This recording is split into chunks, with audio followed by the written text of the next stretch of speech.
ಅರ್ಥವನ್ನು ಬರೆದ್ರು. ಹಲವಾರು ಪುರಾಣಗಳು, 18 ಪುರಾಣಗಳು, 18 ಉಪಪುರಾಣಗಳು, ಈ ರೀತಿಯಾಗಿ 36 ಪುರಾಣಗಳನ್ನು ಕೂಡ ಅವ್ರು ನಮಗೆಲ್ಲ ಕೊಟ್ಟರು. ಯಾಕಪ್ಪ ಅಂದ್ರೆ ವೇದಗಳು ನಮಗೆ ಅರ್ಥ ಆಗ್ತಾ ಇಲ್ಲ, ವೇದಗಳು ನಮಗೆ ತಿಳಿತಾ ಇಲ್ಲ. ಮಂತ್ರ ಹೇಳಿದ್ರೆ ಹೆಂಗೆ ಅರ್ಥ ಆಗ್ತದೆ? ಅದು ಸಾಮಾನ್ಯ ಮನುಷ್ಯರಿಗೂ ಅದು ಅರ್ಥ ಆಗಬೇಕು ಅಂತ ಪುರಾಣಯುಕ್ತವಾಗಿ ಅವನ್ನುಗಳನ್ನು ರಚನೆಯನ್ನು ಮಾಡಿದರು. ಅದಕ್ಕಿಂತಲೂ ಜ್ಞಾನವಂತರಿರ್ತಕ್ಕಂತಹ ಶೌನಕಾದ ಋಷಿಮುನಿಗಳು ಏನು ಹೇಳ್ತಾರಪ್ಪ ಅಂತಂದ್ರೆ, ಆ ಋಷಿಮುನಿಗಳೇ ಒಬ್ಬ ಬಂದು ಶಿಷ್ಯ ಪ್ರಶ್ನೆಯನ್ನು ಕೇಳ್ತಾನೆ. ಏನಂತ ಕೇಳ್ತಾನೆ? ಹೌದು, ಭಗವಂತ ಯಾವ ದಿಕ್ಕನ್ನು, ನೀವು ಹೇಳ್ತಾ ಇದ್ರಿ ಭಗವಂತ ಭಗವಂತ ಅದಾನ ಅಂತಿರಲ್ಲ, ಭಗವಂತ ಯಾವ ದಿಕ್ಕನ್ನು ನೋಡ್ತಾ ಇದ್ದಾರೆ ಹೇಳ್ರಿ ಅಂತ ಅಂದ್ರು. ಯಾರಿಗೆ? ಶೌನಕಾದಿ ಋಷಿಮುನಿಗಳಿಗೆ ಒಬ್ಬ ಶಿಷ್ಯ ಕೇಳಿದಂತ, ಭಗವಂತ ಯಾವ ದಿಕ್ಕನ್ನು ನೋಡ್ತಾ ಇದ್ದಾನೆ ಹೇಳ್ರಿ ಅಂತ ಹೇಳಿದಾಗ ಭಗವಂತ ಅವ್ರು ಹೇಳ್ಬೇಕು, ಶೌನಕಾದಿ ಋಷಿಗಳು ಹೇಳ್ಬೋದಿತ್ತು, ಉತ್ತರ ನೋಡ್ತಾ ಇದ್ದಾನೆ, ಪೂರ್ವ ನೋಡ್ತಾ ಇದ್ದಾನೆ, ದಕ್ಷಿಣ ನೋಡ್ತಾ ಇದ್ದಾನೆ ಅಂತ ಹೇಳ್ಬೋದಿತ್ತು. ಅವ್ರು ಏನು ಹೇಳಿದ್ರಪ್ಪ ಅಂತಂತಂದ್ರೆ, ನೋಡು, ನಿನ್ನ ಎದುರಿಗಿರತಕ್ಕಂತಹ ಪೂಜಾ ಮಂಟಪ, ನೀನು ಪೂಜಾ ಮಂಟಪದಲ್ಲಿ ಕೂತಿದ್ಯಾ, ಅಲ್ಲಿರತಕ್ಕಂತಹ ದೀಪವನ್ನು ನೋಡು ಅಂದ್ರಂತವ್ರು. ಶಿಷ್ಯ, ಆ ದೀಪವನ್ನು ನೋಡು, ಆ ದೀಪ ಯಾವ ದಿಕ್ಕನ್ನು ನೋಡ್ತಾ ಇದೆ ಅಂತ ಕೇಳ್ತಾರೆ. ಸರ್ವ ದಿಕ್ಕುಗಳನ್ನು ಕೂಡ ನೋಡ್ತಾ, ಎಲ್ಲಾ ದಿಕ್ಕುಗಳನ್ನು ಕೂಡ ನೋಡ್ತಾ ಇದೆ. ಹಾಗಾಗಿ ಭಗವಂತ ಒಂದೇ ದಿಕ್ಕನ್ನು ನೋಡ್ತಾ ಇಲ್ಲ, ಎಲ್ಲ ದಿಕ್ಕನ್ನು ಕೂಡ ಎಲ್ಲ ಕಡೆನೂ ನೋಡಿದ್ದಾನೆ, ಎಲ್ಲ ದಿಕ್ಕುಗಳನ್ನು ಅವನು ಪ್ರತಿನಿತ್ಯನೂ ನೋಡ್ತಾ ಇರ್ತಾನೆ ಅನ್ನೋದನ್ನ ಸೂಕ್ಷ್ಮ ರೀತಿಯಲ್ಲಿ ಆ ಹುಡುಗನಿಗೆ ತಿಳಿಸಿದ್ರು. ಹಾಗಾಗಿ ಭಗವಂತನ ದಿಕ್ಕು ಯಾವುದು, ಭಗವಂತನ ಒಂದು ಪ್ರತಿಪಾದನೆಯನ್ನು ಮಾಡ್ತಕ್ಕಂಥ ತತ್ವ ಎಲ್ಲಿದಪ್ಪ ಅಂತಂದ್ರೆ ಆ ಅಗ್ನಿ ತತ್ವ ಇರತಕ್ಕಂಥ ದೀಪದಲ್ಲಿದೆ. ಹಾಗಾಗಿ ಆ ದೀಪದಲ್ಲಿ ಯಾರು ವಾಸವಾಗಿದ್ದಾರೆ? ಶಾಸ್ತ್ರ ಹೇಳ್ತದೆ ಯಾರಪ್ಪ ಅಂತಂದ್ರೆ ಮಹಾಲಕ್ಷ್ಮಿ, ಮಹಾಕಾಳಿ, ಮಹಾಸರಸ್ವತಿಯ ಸಾನ್ನಿಧ್ಯ ಆ ದೀಪದಲ್ಲಿ ಇರ್ತತಿ. ಹಾಗಾಗಿ ದೀಪಕ್ಕೆ ಪೂಜೆಯನ್ನು ಅರ್ಪಣೆಯನ್ನು ಮಾಡಬೇಕು. ದೀಪದಿಂದಲೇ ಎಲ್ಲ ಶಕ್ತಿ, ಪಂಚಭೂತಗಳಿಂದಲೇ ನಾವೆಲ್ಲ ಇರೋದು. ಹಾಗಾಗಿ ಅದಕ್ಕೆ ಒಂದು ಇವತ್ತಿನ ದಿವಸ ದುರ್ಗಾದೇವಿಯನ್ನ, ಮಹಾಕಾಳಿಯನ್ನ, ಮಹಾಸರಸ್ವತಿಯನ್ನ, ಮಹಾಲಕ್ಷ್ಮಿಯನ್ನ ಆಹ್ವಾನ ಮಾಡಿಕೊಂಡು ಆ ದೀಪಕ್ಕೆ ನಮಸ್ಕಾರವನ್ನು ಮಾಡ್ಕೊಳ್ಬೇಕಾಗತ್ತೆ. ಹೇಳಿ, ಓಂ ಮಹಾಲಕ್ಷ್ಮಿ, ಮಹಾಕಾಳಿ, ಮಹಾಸರಸ್ವತಿ ನಮೋ ನಮಃ, ನಮೋ ನಮಃ. ಮಳೆ ಹೌದಲ್ರಿ? ವಾಸ್ತೋಷ್ಪತಿ ಅಂತಂದ್ರೆ ಭೂಮಿ, ವಾಸ್ತೋಷ್ಪತಿ ಅಂದ್ರೆ ಭೂಮಿ. ನೋಡ್ರಿ, ಹಿಂದಿನ ಕರ್ಮಗಳನ್ನು ಯಾರು ತಿಳ್ಕೊಂಡ್ರ? ಏನು ಹೇಳ್ತೈತಿ ಶಾಸ್ತ್ರ ಅಂತಂದ್ರೆ, ಯಾವುದೇ ಒಂದು ಪೂಜೆಯನ್ನು ನಾವು ಮಾಡಬೇಕಪ್ಪ ಅಂತಂದ್ರೆ ಸ್ಥಳ ಶುದ್ಧ ಆಗಬೇಕು. ಮೊದಲನೇದಾಗಿ ನಾವು ಈಗ ಸ್ಥಳ ಶುದ್ಧ ಆಗಬೇಕಿದು, ಸ್ಥಳ ಶುದ್ಧ ಆಗಬೇಕು. ನಂತರದಲ್ಲಿ ನಮ್ಮ ಪಾಪಗಳು ಕಳಿಬೇಕಂತ. ಯಾರು ಮಾಡ್ತಾ ಇದ್ದೀವಿ ಪೂಜೆಯನ್ನು? ನೀವು ಮಾಡ್ತಾ ಇದ್ದೀರಿ ಹೌದಲ್ಲ? ಈಗ ನಾವು ಮಾಡ್ಸಕ್ಕೆ ಬಂದೆ, ನಮ್ಮ ಪಾಪ ಕಳಿಕೆ ನಡೀತಿರ್ತೀವಿ, ನಿಮ್ಮ ಪಾಪಗಳು ಕಳಿಬೇಕಂತ. ನಿಮ್ಮ ಪಾಪಕರ್ಮಗಳು ಕಳೆದಾಗ ಮಾತ್ರ ಪೂಜೆ ಮಾಡೋಕೆ ಯೋಗ್ಯತೆ ನಮಗೆ ಬರ್ತೈತಿ ಅಂತ ಶಾಸ್ತ್ರಕಾರ ಹೇಳ್ತಾರೆ. ಹೆಂಗೆ ಪಾಪ ಕಳಿತೀರಿ? ತಂದೆ ತಾಯಿಗಳಿಗೆ ಗೊತ್ತಾ ನೀವೇನು ಕರ್ಮಗಳು ಮಾಡಿದ್ರಿ ಅಂತೇಳಿ? ಗೊತ್ತಿಲ್ಲ. ಇವತ್ತು ನಾವು ಬೆಳಗ್ಗೆ ಮಾಡಿದ ಕರ್ಮನ ಕೆಟ್ಟದ್ದು ಯಾವುದು ಒಳ್ಳೆಯದ ಅಂತ ನಮ್ಗೆ ಗೊತ್ತಿಲ್ಲ. ಹಾಗಿದ್ದಾಗ ನಮ್ಮ ಪಾಪ ಕರ್ಮಗಳು ಕಳೆಯೋದು ಹೇಗೆ ಅಂತ ಹೇಳಿ ಅದಕ್ಕೂ ಕೂಡ ಸೊಲ್ಯೂಷನ್ ಇಟ್ಟಿದ್ದಾರೆ ನಮ್ಮ ಸನ್ಯಾಸಿಗಳು. ಏನು ಹೇಳಿದ್ರಪ್ಪ ಅಂತಂದ್ರೆ, ಈ ಭೂಮಿ ಮತ್ತು ಆಕಾಶವನ್ನು ಒಂದು ಮಾಡ್ತಕ್ಕಂತಹ ದೇವರು ಯಾರಪ್ಪ ಅಂದ್ರೆ ವರುಣ ದೇವರು. ಈ ಭೂಮಿಗೆ ವಾಸ್ತುಷ್ಪತಿ. ಇವೆಲ್ಲ ನೋಡ್ರಿ, ವರ್ತಮಾನ ಕಾಲ, ಭವಿಷ್ಯತ್ ಕಾಲ, ಭೂತಕಾಲ. ಹಿಂದೆ ನಾವು ಯಾವ ಜನ್ಮದಲ್ಲಿದ್ವಿ, ಈಗ ಯಾವ ಜನ್ಮದಲ್ಲಿದ್ದೀವಿ, ಮುಂದೆ ಏನಾಗ್ತೀವಿ, ಎಲ್ಲದನ್ನ ತಿಳಿದುಕೊಂಡಿರ್ತಕ್ಕಂಥ ಯಾರಪ್ಪ ಅಂತಂದ್ರೆ ಭೂಮಿ ಮತ್ತು ವರುಣ ದೇವರು. ಹಾಗಾಗಿ ಆ ಎರಡು ದೇವತೆಗಳಿಗೆ ಪೂಜೆಯನ್ನು ಅರ್ಪಣೆಯನ್ನು ಮಾಡಿ ಅವರ ಉದಕವನ್ನ ಸ್ಥಳಕ್ಕೆ ಸಂಪ್ರೋಕ್ಷಣೆ ಮಾಡಿ ನಮ್ಮ ಕಣ್ಣುಗಳಿಗೆ ಏನಪ್ಪಾ ಅಂದ್ರೆ ಈ ರೀತಿಯಾಗಿ ಹಚ್ಚಿಕೊಳ್ಳುವುದರಿಂದ ಏನಾಗುತ್ತೆ ಅಂತಂದ್ರೆ ನಮ್ಮ ಪಾಪಕರ್ಮಗಳು ಕಳೆಯುತ್ತವೆ, ಜಾಗನೂ ಕೂಡ ಶುದ್ಧ ಆಗ್ತೈತಿ ಅಂತ ಶಾಸ್ತ್ರಕಾರ ಹೇಳಿದ್ರು. ಹಾಗಾಗಿ ವರ್ಣ ಅಂದ ನಂತರದಲ್ಲಿ ಏನಪ್ಪಾ ಅಂದ್ರೆ ನಾವು ಪೂಜೆ ಪುನಸ್ಕಾರಗಳನ್ನು ಮಾಡಬಹುದು ಅಂತೇಳಿ. ವಿಘ್ನಗಳನ್ನು ತಂದೊಡ್ಡಿರ್ತಕ್ಕಂಥ, ವಿಘ್ನಗಳನ್ನು ಪರಿಹಾರ ಮಾಡತಕ್ಕಂಥನು ಸ್ವತಃ ತನ್ನ ತಂದೆ ತಾಯಿಯಿಂದಲೇ ಪೂಜೆಗೊಳ್ಳಲ್ಪಡ್ತಕ್ಕಂಥನು ಯಾರಪ್ಪ ಅಂತಂದ್ರೆ ಮಹಾ ಗಣಪತಿ. ಅದರಲ್ಲಿ ಇವತ್ತು ದಿವಸ ಅಂತಹ ಗಣಪತಿಯನ್ನು ಸ್ಮರಣೆಯನ್ನು ಮಾಡಿಕೊಡ್ರಿ. ಸದಾಕಾಲ ನಿಮಗೆ ಒಳ್ಳೆಯ ಫಲಗಳು ದೊರಕಲಿ, ಮಾಡ್ತಕ್ಕಂಥ ಕಾರ್ಯ ಯಶಸ್ಸನ್ನು ಉಂಟು ಮಾಡಲಿ ಅಂತ ಹೇಳಿ ಆ ಮಹಾ ಗಣಪತಿ ಅನುಗ್ರಹ ನಿಮ್ಮ ಮೇಲೆ ಇರಲಿ. ಇವತ್ತು ದಿವಸ ಮಾಡ್ತಕ್ಕಂಥ ಕಾರ್ಯದಿಂದ ಒಳ್ಳೆಯ ಆಯುಷ್ಯ, ಒಳ್ಳೆಯ ಸೌಭಾಗ್ಯವನ್ನು ಕೊಟ್ಟು ಕಾಪಾಡು ಅಂತ ಹೇಳಿ ಪ್ರಾರ್ಥನೆ ಮಾಡಿಕೊಂಡು ಓಂ ಶ್ರೀ ಗಂ ಗಣಪತಯೇ ನಮೋ ನಮಃ ಅಂತ ನೀವು ಹೇಳಿ. ಓಂ ಶ್ರೀ ಗಂ ಗಣಪತಯೇ ನಮೋ ನಮಃ. ಓಂ ಶ್ರೀ ಗಂ ಗಣಪತಯೇ ನಮೋ ನಮಃ. ಏನೇ ಒಂದು ಕಾರ್ಯವನ್ನು ಮಾಡಬೇಕಂತಂದ್ರೆ ಅದು ಹೇಳ್ತಾರೆ ಋತ್ವೀಕರಣ ಅಂತೇಳಿ ಕೂಡ ಕರೀತಾರೆ. ಏನು ನೋಡ್ರಿ, ಗುರು ಬ್ರಹ್ಮ ಗುರು ವಿಷ್ಣು ಗುರುದೇವೋ ಮಹೇಶ್ವರ ಗುರು ಸಾಕ್ಷಾತ್ ಪರಬ್ರಹ್ಮ ತಸ್ಮೈ ಶ್ರೀ ಗುರವೇ ನಮಃ. ನೋಡ್ರಿ, ಹರಮುನಿದರು ಗುರು ಕಾಯುವ ಅಂತ ಹೇಳ್ತಾರೆ. ಯಾಕಪ್ಪ ಅಂತಂದ್ರೆ ಎಲ್ಲಾ ಕಾರ್ಯಗಳಿಗೂ ಕೂಡ ಗುರುವಿನ ಅವಶ್ಯಕತೆ ಇದೆ ನಮಗೆ, ಹೌದಲ್ಲ? ಹಾಗಾಗಿ ಇವತ್ತಿನ ದಿವಸ ಏನಪ್ಪಾ ಅಂತಂದ್ರೆ ಆ ಗುರುವಿಗೆ ಸಮರ್ಪಣೆಯನ್ನು ಮಾಡ್ಬೇಕಂತ ನಿಮ್ಮ ಭಕ್ತಿಪೂರ್ವಕ ಫಲದಾನವನ್ನ ಮಾಡಿ ಈ ಕಾರ್ಯವನ್ನೇ ಮಾಡುವುದರಿಂದ ಏನಾಗುತ್ತಪ್ಪ ಅಂತಂದ್ರೆ ಆ ಹೇಗೆ ಫಲಗಳು, ಒಂದೊಂದು ಫಲಗಳು ಒಂದೊಂದು ಪರಿಮಳವನ್ನು ಕೊಡ್ತಕ್ಕಂಥ, ಒಂದೊಂದು ಟೇಸ್ಟ್ ಏನಂತಿರೋದಕ್ಕೆ ಸ್ವೀಟ್ ಇರತಕ್ಕಂಥ, ಒಂದೊಂದು ಹಣ್ಣು ಒಂದೇ ಥರ ಇರ್ತದ, ಎಲ್ಲವೂ ಕೂಡ ಬೇರೆ ಬೇರೆ ಥರದ ವಿಧ ವಿಧವಾದ ಪರಿಮಳವನ್ನು ಕೊಡ್ತಕ್ಕಂಥದ್ದು, ಒಳ್ಳೆಯದನ್ನು ಕೊಡ್ತಕ್ಕಂತಹ ಒಂದು ಪುಷ್ಟಿಯನ್ನು ಕೊಡ್ತಕ್ಕಂಥದ್ದು ಏನಪ್ಪ ಅಂದ್ರೆ ಫಲ.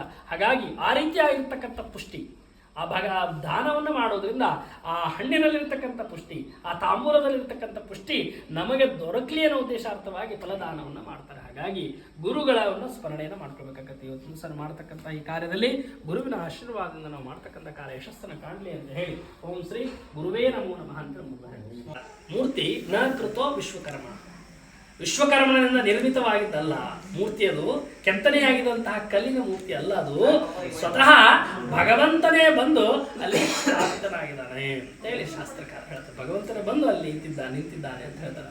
ಹಂಗ ನಿಲ್ಲುವಂತಹ ಸಂದರ್ಭದಲ್ಲಿ ಅದಕ್ಕೆಲ್ಲದಕ್ಕೂ ಕೂಡ ಕಾರಣೀಕರ್ತಳಾಗಿರ್ತಕ್ಕಂಥವಳು ಯಾರಪ್ಪ ಅಂತಂದ್ರೆ ಮಹಾಲಕ್ಷ್ಮಿ ಅಂತ ಹೇಳ್ತಾರೆ. ನೋಡ್ರಿ, ಎಲ್ಲರೂ ಕೂಡ ಶಿವನನ್ನ ಪಾರ್ವತಿ ಕೈ ಹಿಡಿದಕ್ಕೆ ಅವೇನಾದ ಅರ್ಧನಾರೀಶ್ವರನಾದ. ನೀಲಕಂಠ ಅವನ ವಿಷವನ್ನ ತಡೆದಿದ್ದಕ್ಕೆ ನೀಲಕಂಠನಾದ. ಆ ತಾಯಿ ಅವನ ಕೈ ಹಿಡಿದಕ್ಕೆ ಗೌರಿ ಶಂಕರನಾದ. ಆ ತಾಯಿಗೆ ಮಾಂಗಲ್ಯ ಧಾರಣೆಯನ್ನು ಮಾಡಿದಕ್ಕೆ ಅವನೇನಾದ ಉಮಾ ಮಹೇಶ್ವರನಾದ. ಹಾಗಾಗಿ ಒಂದು ಸ್ತ್ರೀ ವಿವಾಹ ವಾರ್ಷಿಕೋತ್ಸವನ ನೀವು ಮಾಡ್ಕೋತಾ ಇದ್ರಿ ಹೌದಲ್ಲ.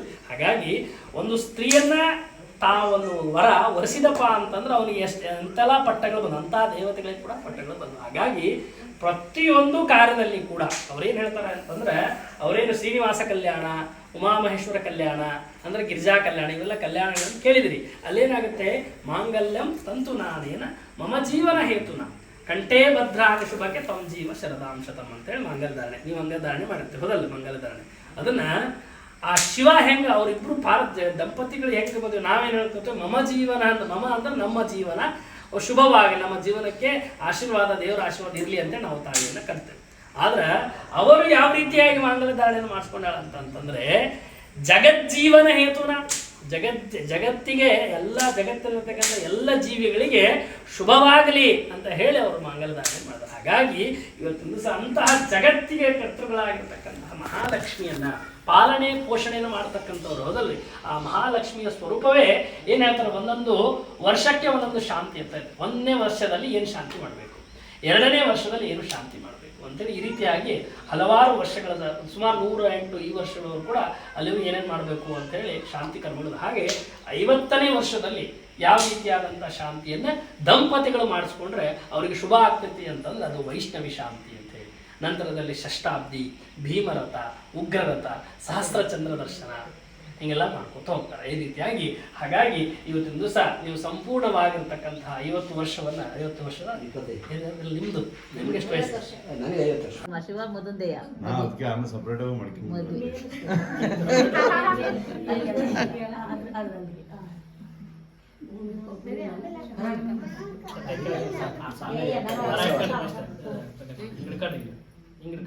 ಹಿಂಗ ಸ್ವಾಮಿ ಕರ್ತಾರ ನೋಡಿ. ಆ ರೋಜು ಮುಂದಕ್ಕೆ ಬರೋದು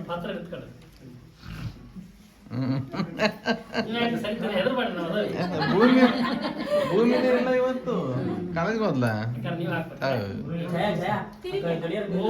ಭದ್ರಂ ಕರ್ಣೇ ವಿಶ್ವಯಾಮದೇವಾಃ ಭದ್ರಂ ಪಶ್ಯೇಮಾಕ್ಷಮೇತ್ರಾಃ ಸ್ಥಿರೇ ರಂಗೇ ಸಷ್ಟಮಾಗಂ ಸಸ್ತನೋಭಿಃ ಋಷೇವ ದೇವಯಂ ವಿದಾಯುಃ ದೀರ್ಘಮಾಯುಃ. ಬಿಡಿರುವ ಅದು ಪುಡಿಯುವಂತೆ ಕುಡಿಯುವ ಅದಾವ.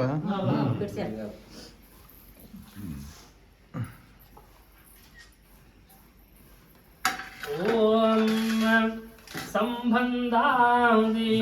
ಸಂಬಂಧಾದಯಂ ಸದಾ ವಿರಚಯ ತ್ಯಾಗಾಂಗ ಯೋಗಾಂಗ ಸದ್ಭೋಗಾಂಗ ಪ್ರತಿಭೇದ ಭಿನ್ನ ತನಸೋ ಶ್ರುತ್ಯಂಸ ಸಂಗಸ್ತುತಂ ಲಿಂಗಾಂಗದ್ವಯ ಸದಮರಸ್ಯ ವಿಲಸಾ ಚೇತಸ್ವರೂಪಪ್ರದಂ ಲಿಂಗಂ ಶ್ರೀಕರಮುತ್ತಮಂ ತದಮಿದಂ ಕುರ್ಯಾ ಸದಾ ಮಂಗಲಂ. ಕಲ್ಯಾಣೇ ಕನಿಧಾನಭೂತಮಿದಯ ಕಾಲಾಗ್ನಿರುದ್ರಾದಿಭೇ ಪ್ರಖ್ಯಾತೋಪನಿಷದ್ವಿರಜ್ಜವಿಸ್ತಂ ವಿದ್ವಸ್ತಪಾಪೋರ್ವಯಂ ಭಸ್ಮೇತೆ ಕೃತಿಮಾಂತೃತೋ ಭೋಗಪ್ರದಂ ರುದ್ರಾಣಿ ರಮಣಪ್ರಿಯಂ ತದಮಿದಂ ಕುರ್ಯಾ ಸದಾ ಮಂಗಲಂ. ಓಂ ತದೇವ ಲಗ್ನಂ ಸುದಿನಂ ತು ದೇವಾಃ ತಾರಾಬಲಂ ಚಂದ್ರಬಲಂ ತು ದೇವಾಃ ವಿದ್ಯಾಬಲಂ ದೈವಬಲಂ ತು ದೇವಾಃ ಗೌರೀಪದೇ ತೇಂಗ್ರೀಂ ಸ್ಮರಾಮಿ. ಸಾವಧಾನ ಸುಲಗ್ನ ಸಾವಧಾನ ಶ್ರೀ ಪಾರ್ವತಿ ಪರಮೇಶ್ವರ ಧ್ಯಾನ ಶಿವ ಸಾಂಬಜೇ ನಮಃ ಪಾರ್ವತೇ ಪದೇ ಶಿವ ಹರ ಹರ ಮಹಾದೇವ. ದೀರ್ಘಾಯುಷ್ಯ ಮೋಕ್ಷಫಲ ಪ್ರಾಪ್ತಿರಸ್ತಂ ದೀರ್ಘ ಸುಮಂಗಲಿ ಭವ ದೀರ್ಘಮಾಯು. ಎಲ್ಲರ ಅಕ್ಷರಗಳು ಹಾಗೆ